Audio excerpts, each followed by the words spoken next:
हाय, नमस्कार dear students.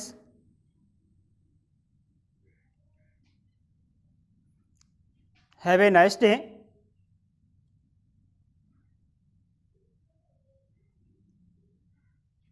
And once again welcome to यू APS online class. प्यारे साथियों, इससे पहले वाले लेक्चर में हमने देखा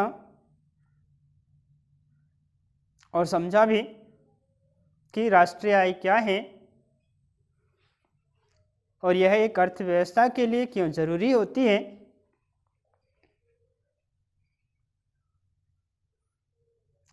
उसी क्रम को आगे बढ़ाते हुए आपका साथी एक बार फिर से आपके सामने मुखातिब है। आज हम इस लेक्चर में चर्चा करेंगे प्रति व्यक्ति आय के संदर्भ में।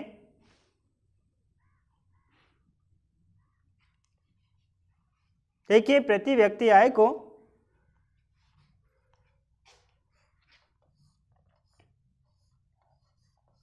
पर कैपिटा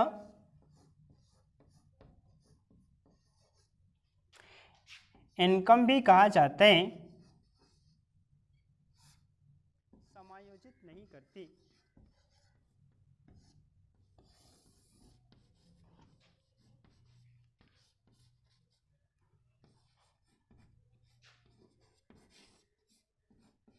आपके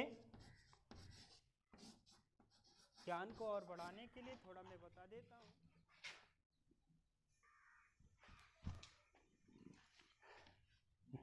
आपने देखा कि जो राष्ट्रीय आय है वो राष्ट्रीय आय एक उपयुक्त मापदंड नहीं होगा। किसके संदर्भ में? व्यक्ति के कल्याण के संदर्भ में बात कर लें या फिर हम कह सकते हैं आर्थिक कल्याण का।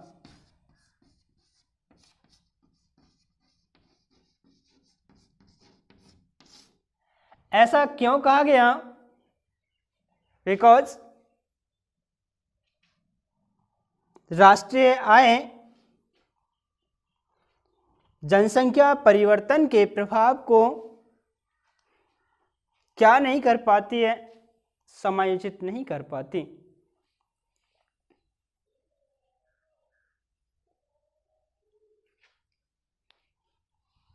इसके लिए हम एक एग्जाम्पल ले लें ताकि हम इसको अच्छे से समझ सकें। सपोज दैट, मान लीजिए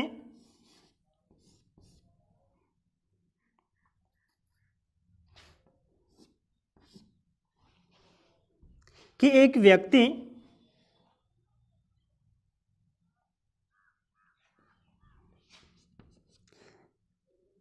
जिसकी प्रति व्यक्ति आय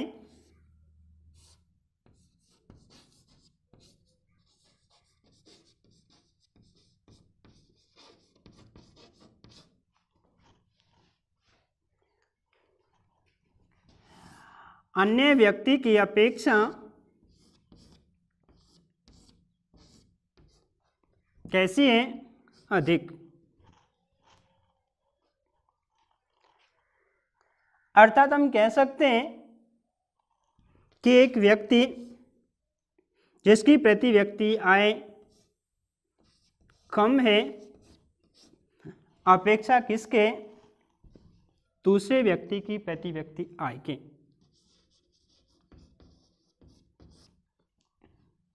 चलो मान लिया कि एक व्यक्ति की प्रति व्यक्ति आय अधिक है, दूसरे व्यक्ति की प्रति व्यक्ति आय कम है। यह अनुमान हमने कैसे लगाया?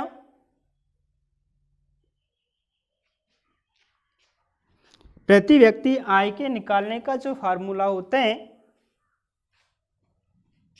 वो होते हैं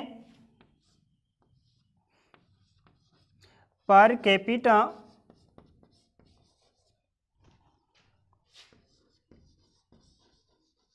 income equal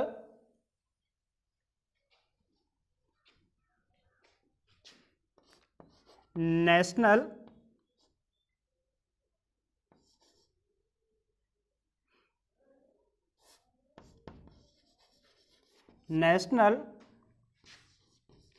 income upon total population.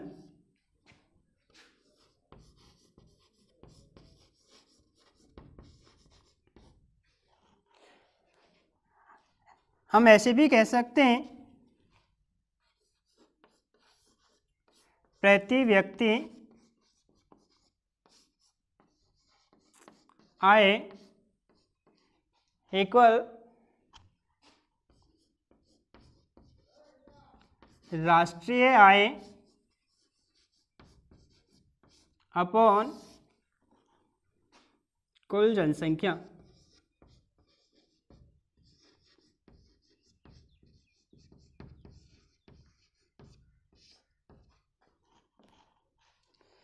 ये किसका फार्मूला हुआ? राष्ट्रीय आय प्रति व्यक्ति आय को जांचने का। डियर स्टूडेंट्स, गौर फरमाइएगा, मैंने कहा कि राष्ट्रीय आय व्यक्ति के कल्याण का या फिर आर्थिक कल्याण का एक उपयुक्त मापदंड नहीं होता, बिकॉज दैट राष्ट्रीय आय जनसंख्या परिवर्तन के प्रभाव को क्या नहीं कर पाता है, समायोजित। मैं इन चंद पंक्तियों को एक उदाहरण के माध्यम से प्रस्तुत करने की कोशिश कर रहा हूं। मैंने कहा कि एक व्यक्ति जिसकी प्रति व्यक्ति आय किसी दूसरे व्यक्ति की प्रति व्यक्ति आय से कैसी है, कम। एक व्यक्ति की प्रति व्यक्ति आय अधिक है और दूसरे व्यक्ति की प्रति व्यक्ति आय कम। कब हमने अनुभव किया, कब अनुमान लगाया कि एक व्यक्ति की प्रति व्यक्ति आय अधिक है, दूसरे की कम? किस फार्मूले से? हमने प्रति व्यक्ति आय के फार्मूले से। क्या होता है? पर कैपिटा इनकम, जिसे प्रति व्यक्ति आय कहा जाते हैं, इक्वल नेशनल इनकम, जिसे राष्ट्रीय आय कहते हैं, अपॉन टोटल पॉपुलेशन, कुल जनसंख्या। जो हमारे पास निकल के आते हैं वो क्या आएगी? हमारी प्रति व्यक्ति आय। तो प्रति व्यक्ति आय निकाल तो ली हमने, लेकिन हम इस तथ्य को डिफाइन करने की कोशिश कर रहे हैं, इन पंक्तियों को स्पष्ट करने की कोशिश कर रहे हैं। माना कि एक देश जो हमने जिसका नामांकित कर दिया ए, और दूसरा देश जो हमने मान लिया बी। सपोज दैट, माना कि एक देश जिसका नाम ए है, दूसरा देश जिसका नाम क्या है, बी। माना कि ए देश की पॉपुलेशन जो है वो पॉपुलेशन हम 25 सदस्य मान लेते हैं, जबकि बी देश की जो पॉपुलेशन है वो कितनी मान ली हमने? 50।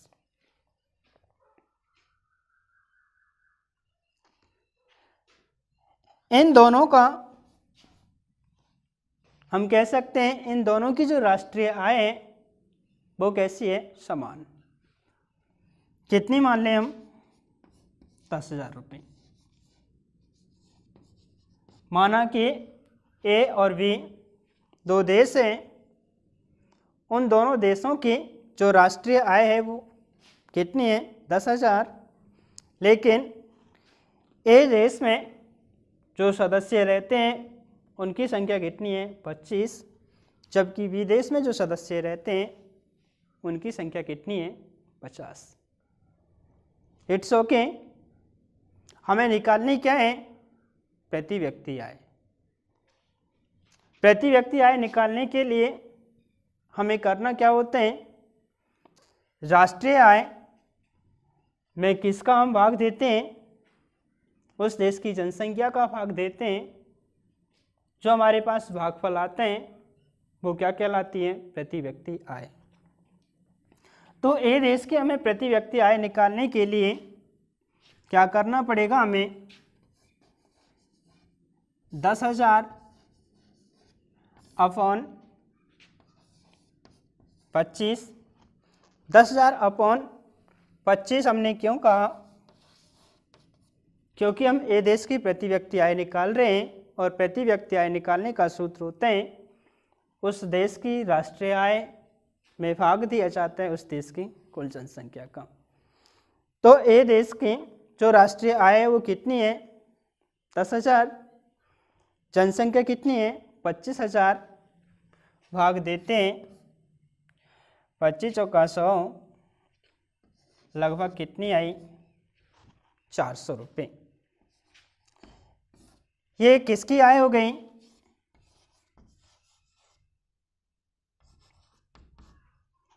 ए देश की। किसकी आय हो गई, ए देश की प्रति व्यक्ति आय कितनी हुई, 400 रुपये प्रति व्यक्ति। जबकि हम बी देश की बात करें तो बी देश की प्रति व्यक्ति आय होगी 200 रुपये। तो प्रति व्यक्ति आय ज़्यादा किसकी हुई, ज़्यादा किसकी हुई, ए की हुई, और कम किसकी हुई, बी की। लेकिन राष्ट्रीय आय तो दोनों की बराबर थी, फिर इन दोनों की प्रति व्यक्ति आय में अंतर क्यों हुआ, क्योंकि इन दोनों देशों की जो जनसंख्या है उस जनसंख्या में क्या है, अंतर है। इसलिए प्यारे साथियों, जो राष्ट्रीय आय होती है वो राष्ट्रीय आय आर्थिक कल्याण का एक उपयुक्त मापदंड नहीं माना जाता। हाँ, हो सकता है दो देशों की राष्ट्रीय आय अधिक हो, बराबर हो, लेकिन जरूरी तो नहीं होता कि उन दोनों देशों के व्यक्तियों की प्रति व्यक्ति आय बराबर है, क्योंकि एक देश ऐसा भी होता है जिस देश की जनसंख्या अधिक होती है, पॉपुलेशन अधिक होती है, जबकि एक देश ऐसा होता है जिसकी जनसंख्या कम होती है। जब जनसंख्या अधिक होगी तो सीधी सी बात है वहाँ की प्रति व्यक्ति आय में कमी होगी। जब जनसंख्या कम है और उसका हम कह सकते हैं राष्ट्रीय आर्थिक जो स्तर है, राष्ट्रीय जो आय है वो अधिक है, तो सीधी सी बात है कि उस देश की प्रति व्यक्ति आय भी कैसी होगी, अधिक। तो इस मामले में प्रति व्यक्ति आय राष्ट्रीय आय की तुलना में कैसी होती है, अच्छी।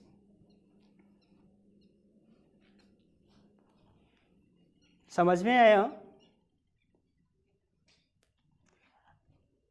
हमने स्टार्ट की थी बात यहाँ से, राष्ट्रीय आय एक उपयुक्त मापदंड नहीं है।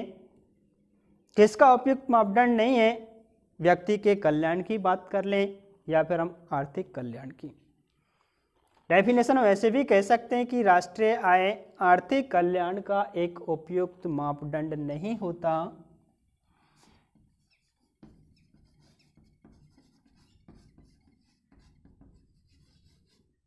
बिकॉज दैट राष्ट्रीय आय जनसंख्या परिवर्तन के प्रभाव को क्या नहीं कर पाती, समायोजित।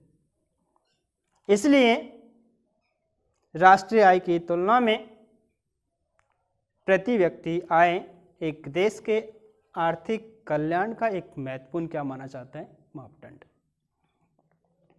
ये बात क्लियर यहाँ तक। उसके बाद मैंने बात की थी कि प्रति व्यक्ति आय निकालते कैसे हैं,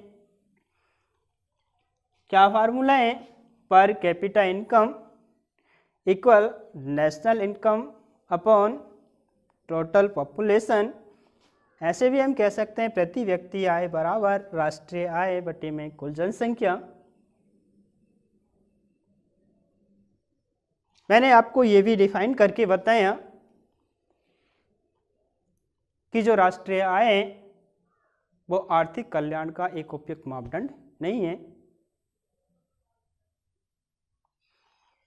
जो कि दो उदाहरणों से बताया कि एक देश ए और दूसरा देश कौन सा है बी, दोनों का जो राष्ट्रीय आय है वो कैसी है, समान है, लेकिन उनकी पॉपुलेशन में अंतर होने के कारण एक देश की प्रति व्यक्ति आय अधिक है जबकि दूसरे देश की प्रति व्यक्ति आय कैसी है, कम।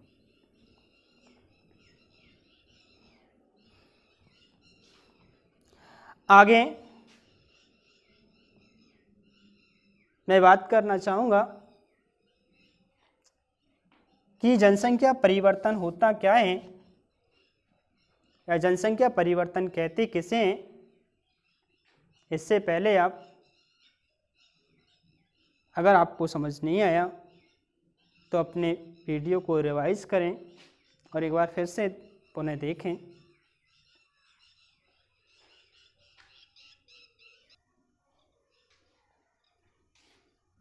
आगे मैं बात करूंगा जनसंख्या परिवर्तन के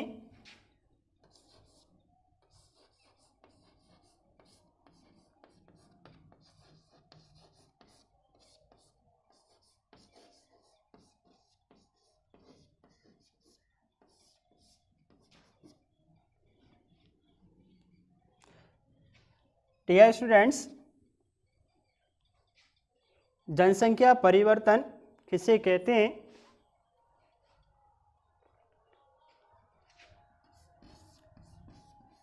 किसी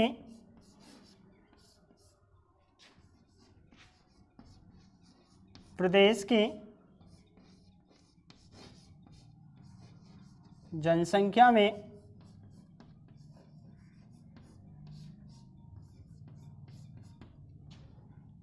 एक निश्चित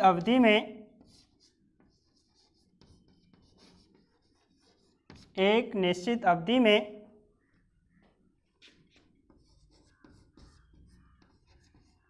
होने वाला परिवर्तन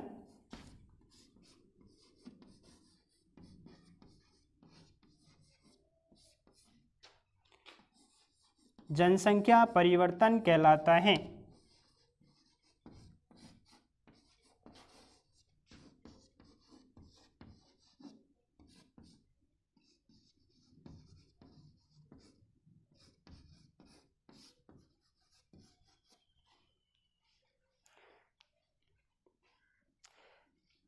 प्यारे साथियों, जनसंख्या परिवर्तन में एक प्रदेश की जो जनसंख्या है उस जनसंख्या में जो परिवर्तन हुआ है वो परिवर्तन धनात्मक भी हो सकते हैं और वो परिवर्तन ऋणात्मक भी हो सकते हैं।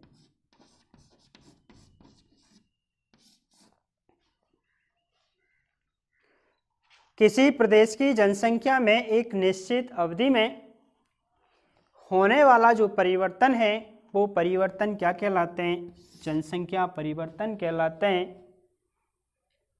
लेकिन साथियों, जरूरी तो नहीं होता कि एक प्रदेश की जनसंख्या में लगातार वृद्धि हो। कभी कभी परिस्थितियां ऐसी भी होती हैं कि जनसंख्या में वृद्धि ना होके क्या होने लगती है, कमी। तो क्या इन दोनों को ही जनसंख्या परिवर्तन कहा जाएगा। अगर एक प्रदेश की जनसंख्या में कमी हुई है और एक प्रदेश की जनसंख्या में वृद्धि हुई है तो क्या दोनों को ही जनसंख्या परिवर्तन कहा जाएगा। जी हाँ, बिल्कुल। दोनों ही स्थितियों में उसे क्या कहा जाएगा, जनसंख्या परिवर्तन। चाहे वो परिवर्तन धनात्मक हुआ हो या वो परिवर्तन कैसा हुआ हो, ऋणात्मक। फिर हम इसको कैसे जानेंगे कि एक प्रदेश की जनसंख्या में वृद्धि हुई है और दूसरे प्रदेश की जनसंख्या में कमी, क्योंकि दोनों की परिभाषा तो एक ही है। हाँ, इसका जानने का एक तरीका है, अगर एक प्रदेश की जनसंख्या में जो परिवर्तन हुआ है वो परिवर्तन कैसा हुआ है, धनात्मक, तो इस स्थिति में इसे कहा जाता है धनात्मक जनसंख्या परिवर्तन।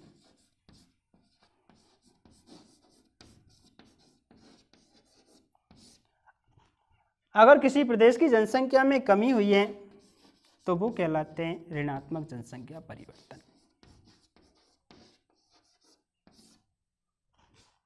आशा करता हूं आपको समझ में आया होगा।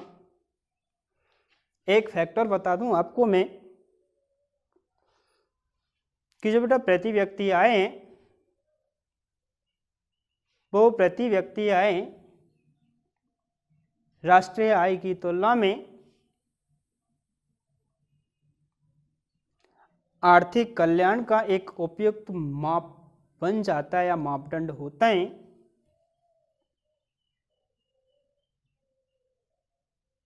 लेकिन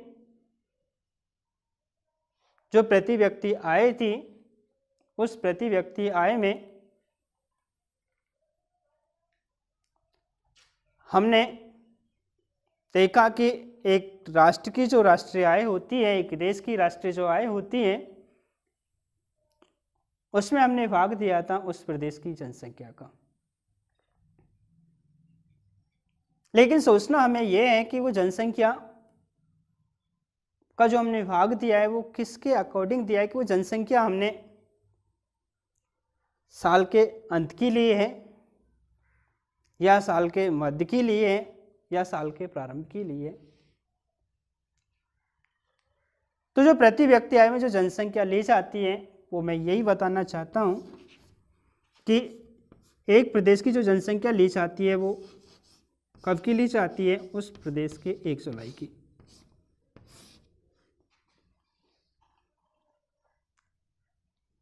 एक जुलाई की जो जनसंख्या है उस जनसंख्या का क्या दिया जाते हैं, भाग।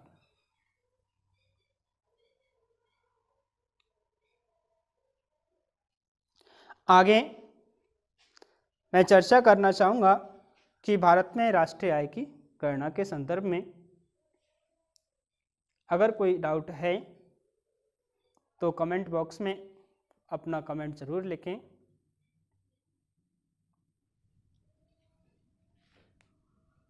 राष्ट्रीय आय की गणना करने के लिए स्वतंत्रता से पहले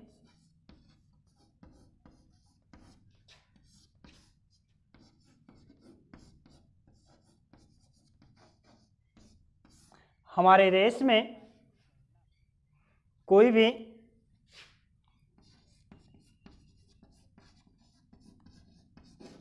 सरकारी संस्था नहीं थी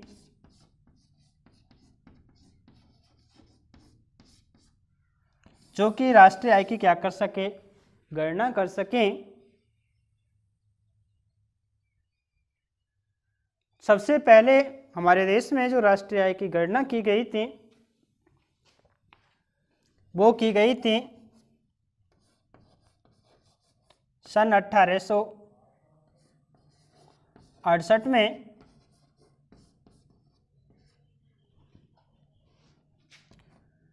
सन 1868 में की गई थी। किसके द्वारा की गई, दादा भाई नौरोजी के द्वारा।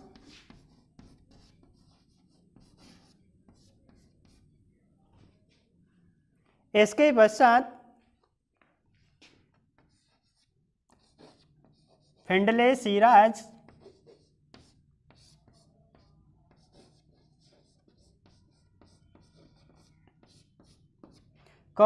Doctor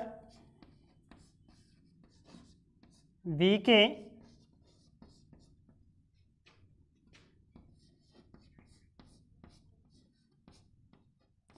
RV Rao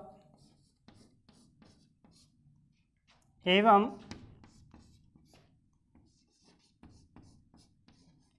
RC Desai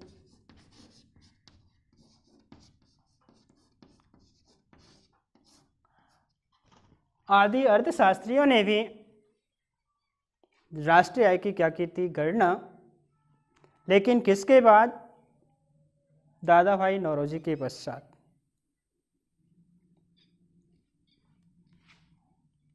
प्यारे विद्यार्थियों, इन सभी अर्थशास्त्रियों ने या विद्वानों ने जो राष्ट्रीय आय की गणना की थी उसके लिए अलग अलग विधियों का क्या किया, प्रयोग किया, अलग अलग विधियां अपनाई गई। उसके बाद इनके पास विश्वसनीय समंकों का भी क्या था, अभाव। विश्वसनीय समंकों का भी अभाव था। विश्वसनीय समंकों का मतलब होता है विश्वास करने योग्य आंकड़े। समंक जिसे हम तथ्य भी कह सकते हैं, डाटा भी कह सकते हैं, आंकड़े भी कह सकते हैं। इन सब का क्या था, उनके पास अभाव था। और तीसरा ही एक ऐसा कारण, इन्होंने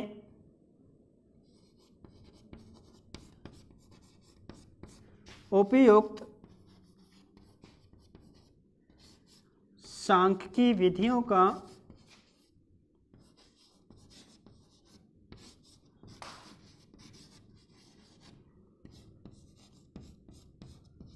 क्या नहीं किया, उपयोग। ये लोग राष्ट्रीय आय की गणना तो कर पाए, लेकिन एक सही मायने में जो राष्ट्रीय आय की गणना होनी चाहिए थी वो नहीं कर पाए। उसके कारण भी हमारे सामने आ गए, क्योंकि इन सभी विद्वानों ने जो विधियां प्रयोग में ली राष्ट्रीय आय की गणना के लिए, वो विधियां कैसी थी, अलग अलग थी।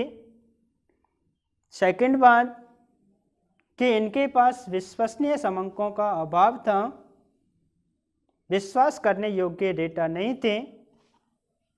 उसके बाद तीसरा, इन्होंने उपयुक्त सांख्यिकी विधियों का प्रयोग नहीं किया, इसलिए ये राष्ट्रीय आय की गणना तो कर पाए, लेकिन वो एक सही नहीं थी, एक सही मायने में राष्ट्रीय आय की गणना नहीं कर पाए। आगे मैं बात करूंगा स्वतंत्रता के बाद की। जैसा कि अभी हमने पढ़ा, स्वतंत्रता से पहले राष्ट्रीय आय की गणना किसके द्वारा की जाती थी। अब हम बात कर रहे हैं स्वतंत्रता के बाद की।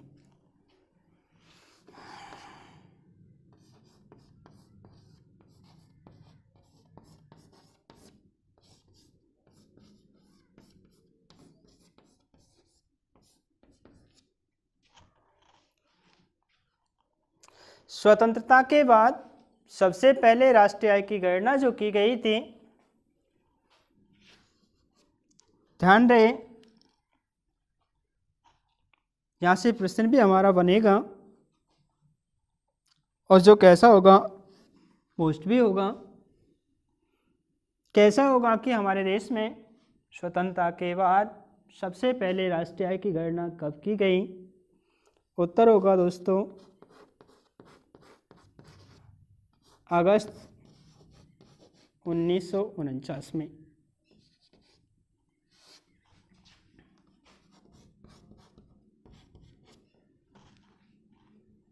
किसकी अध्यक्षता में की गई, श्री पीसी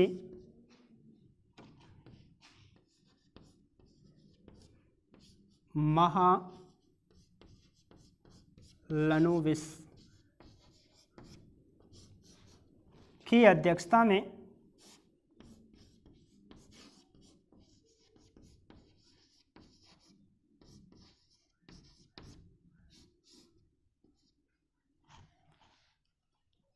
किसका गठन किया गया, राष्ट्रीय आय समिति का।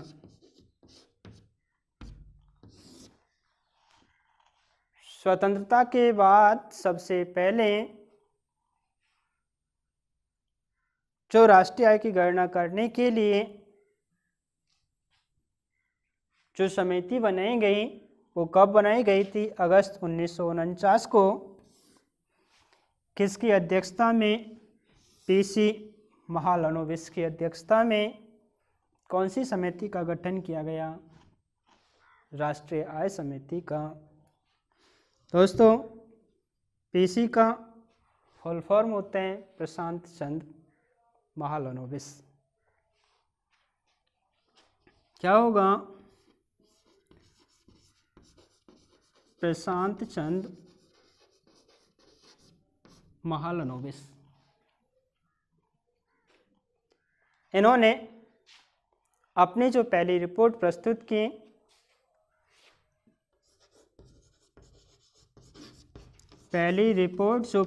की थी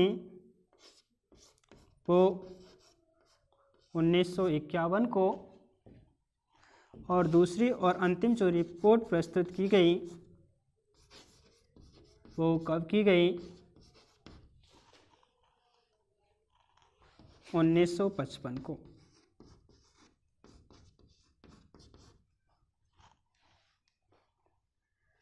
उन्नीस सौ 1955 के बाद हमारे देश में राष्ट्रीय आय की गणना के लिए ये कार्य किसको सौंप दिया गया? CSO। किसको सौंप दिया गया? CSO को। C का मतलब होता है सेंट्रल, S का मतलब होता है स्टैटिकल, STICAL, और O का मतलब होता है ऑर्गेनाइजेशन।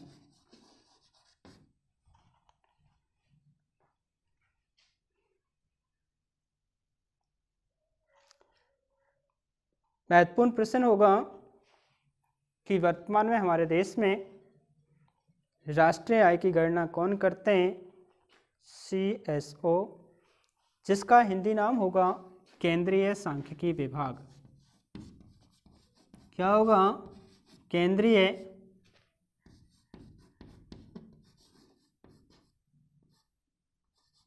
सांख्यिकीय विभाग। CSO का पूरा नाम होता है सेंट्रल स्टैटिस्टिकल्स एंड ऑर्गेनाइजेशन, जिसका हिंदी रूपांतरण होगा केंद्रीय सांख्यिकी विभाग। ये हमारे देश में किसकी गणना करते हैं? राष्ट्रीय आय की गणना करते हैं। कब से कर रहे हैं? सन 1955 से।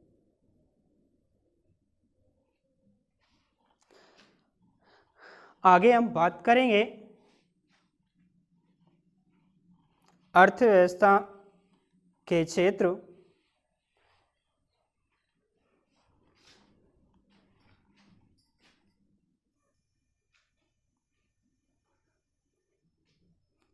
अच्छा सुने,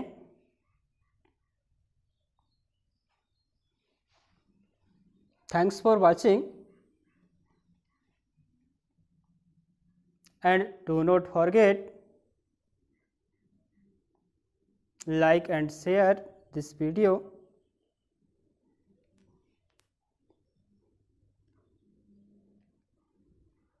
फिर आपका साथी अगले लेक्चर में मुखातिब होगा।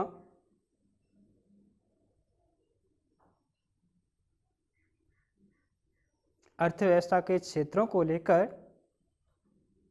तब तक के लिए बाय।